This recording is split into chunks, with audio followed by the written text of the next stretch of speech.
Today I'll be doing a reading of the Creepypasta Tulpa. Last year I spent 6 months participating in what I was told was a psychological experiment.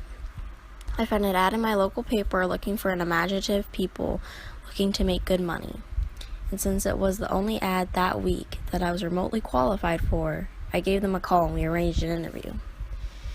They told me that all I would have to do is stay in a room alone with sensors attached to my head to read my brain activity.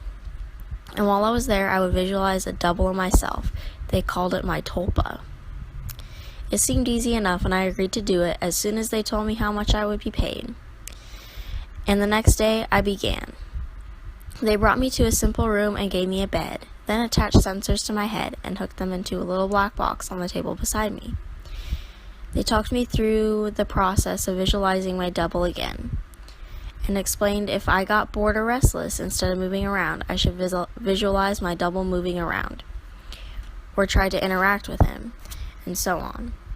The idea was to keep him with me the entire time I was in the room. I had trouble with it for the first few days. It was more controlled than any sort of daydreaming I had done before. I'd imagine my double for a few minutes, then grow distracted. But by the 4th day, I could imagine to keep him present for the entire 6 hours. They told me I was doing very well. The second week, they gave me a different room with wall-mounted speakers. They told me they wanted to see if I could keep the Tulpa with me in spite of distracting stimuli. The music was discordant, ugly, and unsettling. It made the process a little more difficult, but I managed nonetheless. The next week, they played even more unsettling music, punctuated with shrieks, feedback loops, and what sounded like an old-school modem dialing up, and guttural voices speaking some foreign language. I just laughed it off. I was a pro by then. After about a month, I started to get bored, to liven things up, and I started interacting with my doppelganger. We'd have conversations, or play rock, paper, scissors, or I'd imagine him juggling or breakdancing, or whatever caught my fancy. I asked the researchers if my foolishness would adversely affect their study, but they encouraged me. So we played and communicated, and that was fun for a while. And then it got a little strange. I was telling him about my first date one day, and he corrected me. I'd said my date was wearing a yellow top, and he told me it was a green one. I thought about it for a second, and then I realized he was right. It creeped me out. And after my shift that day, I talked to the researcher about it. You're using the thought form to access your subconscious, they explained. You knew on some level that you were wrong. You subconsciously corrected yourself. What had been creepy was suddenly cool. I was talking to my subconscious. It took some practice, but I found that I could question my Tulpa and access all sorts of memories. I could make it quote whole pages of books I'd read once, years before, or things I was taught and immediately forgot in high school. It was awesome. That was around the time I started calling up my double outside of the research center. Not often at first, but I was so used to imagining him by now, it almost seemed odd not to see him. So whenever I was bored, I'd visualize my double. Eventually, I started doing it almost all the time. It was amusing to take him along like an invisible friend. I imagined him when I was hanging out with friends or visiting my mom. I even brought him along on a date once. I didn't need to speak aloud to him, so I was able to carry out conversations with him, and no one was the wiser.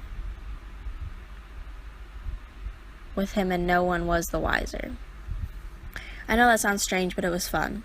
Not only was he walking repository of everything I knew and everything I had forgotten, he also seemed more in touch with me than I did at times. He had an uncanny grasp of the minutiae of body language that I didn't even realize I was picking up on. For example, I thought the date I brought him on along was going badly, but he pointed out that she was laughing a little too hard at my jokes and leaning towards me as I spoke, and a bunch of other subtle clues I wasn't consciously picking up on. I listened, and let's just say that the date went very well. By the time I'd been at the research center for 4 months, he was with me constantly. The researchers approached me one day after my shift and asked me if I'd stop visualizing him. I denied it, and they seemed pleased. I silently asked my double if he knew what prompted that, but he shrugged it off. So did I.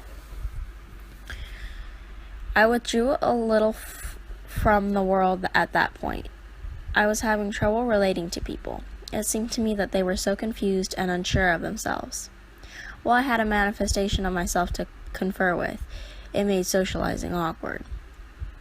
Nobody else seemed aware of the reasons behind their actions, why some things made them mad and others made them laugh. They didn't know what moved them, but I did, or at least I could ask myself and get an answer. A friend confronted me one evening. He pounded at the door until I answered, and came fuming and swearing up a storm. "You haven't answered when I called in fucking weeks, you dick," he yelled. "What's your fucking problem?" I was about to apologize to him and probably would have offered to hit the bars with him that night, but my Tulpa grew suddenly furious. "Hit him," it said.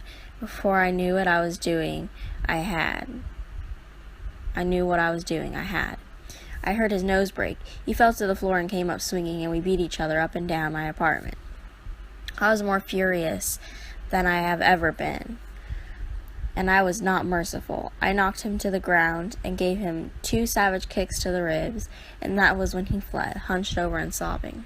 The police were by a few minutes later, but I told him that he had been the instigator, and since he wasn't around to refute me, they let me off with a warning. My Tulpa was grinning the entire time. We spent the night crowning about my victory and sneering over how badly I'd beaten my friend. It wasn't until the next morning, when I was checking out my black eye and cut lip in the mirror, that I remembered what had set me off. My double was the one who'd grown furious, not me. I'd been feeling guilty and a little ashamed, but he goaded me into a vicious fight with a concerned friend. He was present, of course, and knew my thoughts. "You don't need him anymore. You don't need anyone else," he told me, and I felt my skin crawl. I explained all this to the researchers who employed me, but they just laughed it off. "You can't be scared of something that you're imagining," one told me. My double stood beside him and nodded his head, then smirked at me. I tried to take their words to heart, but over the next few days I found myself growing more and more anxious around my Tulpa, and it seemed that he was changing. He looked taller and more menacing. His eyes twinkled with mischief, and I saw malice in his constant smile. No job was worth losing my mind over, I decided. If he was out of control, I'd put him down. I was so used to him at that point that visualizing him was an automatic process, so I started trying my damnedest not to visualize him. It took a few days, but it started to work somewhat. I could get rid of him for hours at a time, but every time he came back, he seemed worse. His skin seemed ashen, his teeth were pointed, he hissed and gibbered and threatened and swore. The discordant music I'd been listening to for months seemed to accompany him everywhere. Even when I was at home, I'd relax and slip up, no longer concentrating on not seeing him, and there he'd be, and that howling noise with him. I was still visiting the research center and spending my 6 hours there. I needed the money, and I thought they weren't aware that I was now actively not visualing my Tulpa. I was wrong. After my shift one day, about 5.5 months in, 2 impressive men grabbed and restrained me, and someone in the lab coat jabbed a hypodermic needle into my body. I woke up from my stupor back in the room, strapped to the bed, music blaring, with my doppelganger standing over me cackling. He hardly looked human anymore. His features were twisted. His eyes were sunken in their sockets and filmed over like corpses. He was much taller than me, but hunched over. His hands were twisted, and the fingernails were like talons. He was, in short, fucking terrifying. I tried to will him away, but I just couldn't seem to concentrate. He giggled and tapped the IV in my arm. I thrashed my restraints the best I could, but could hardly move at all. "They're pumping you full of the good shit, I think. How's the mind? All fuzzy?" He leaned closer as he spoke. I gagged. His breath smelled like spoiled meat. I tried to focus, but couldn't banish him. The next few weeks were terrible. Every so often, someone in a doctor's coat would come in and inject me with something, or force-feed me a pill. They kept me dizzy and unfocused, and sometimes left me hallucinating or delusional. My thought form was still present, constantly mocking. He interacted with, or perhaps caused, my delusions. I hallucinated that my mother was there, scolding me, and then he cut her throat and her blood showered me. It was so real that I could taste it. The doctors never spoke to me. I begged at times, screamed, hurled invectives, demanded answers. They never spoke to me. They may have talked to my Tulpa, my personal monster. I'm not sure. I was so doped and confused that it may have just been more delusion. But I remember them talking with him. I grew convinced that he was the real one, and I was the thought form. He encouraged that line of thought sometimes to mock me at others. Another thing that I pray was a delusion. He could touch me. More than that, he could hurt me. He'd poke and prod at me if he felt I wasn't paying enough attention to him. Once he grabbed my testicles and squeezed until I told him I loved him. Another time, he slashed my forearm with one of his talons. I still have a scar.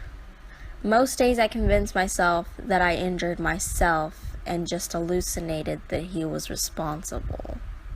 Most days. Then one day, while he was telling me a story about how he was going to gut everyone I loved, starting with my sister, he paused. A querulous look crossed his face. He reached out and touched my head, like my mother used to when I was feverish. He stayed still for a long moment, and then he smiled. All thoughts are creative, he told me.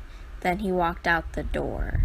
3 hours later, I was given an injection and passed out. I awoke unrestrained, shaking. I made my way out the door and found it unlocked.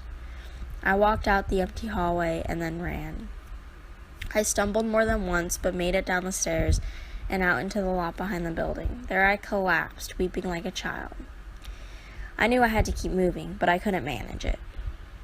I got home eventually. I don't remember how. I locked the door and shoved the dresser against it, took a long shower, and slept for a day and a half.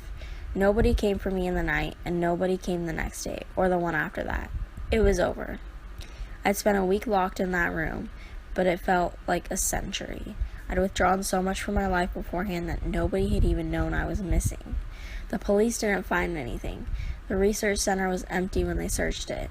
The paper trail fell apart. The names I'd given them were aliases. Even the money I'd received was apparently untraceable. I recovered as much as one can. I don't leave the house much, and I have panic attacks when I do. I cry a lot. I don't sleep much, and my nightmares are terrible. It's over, I tell myself. I survived. I use the concentration those bastards taught me to convince myself. It works sometimes. Not today, though. 3 days ago, I got a phone call from my mother. There's been a tragedy. My sister's the latest victim in a spree of killings, the police say. The perpetrator mugs his victims and then guts them. The funeral was this afternoon. It was as lovely a service as a funeral can be, I suppose. I was a little distracted, though. All I could hear was music coming from somewhere distant, discordant, unsettling stuff. That sounds like feedback and shrieking, and a modem dialing up. I hear it still, a little louder now.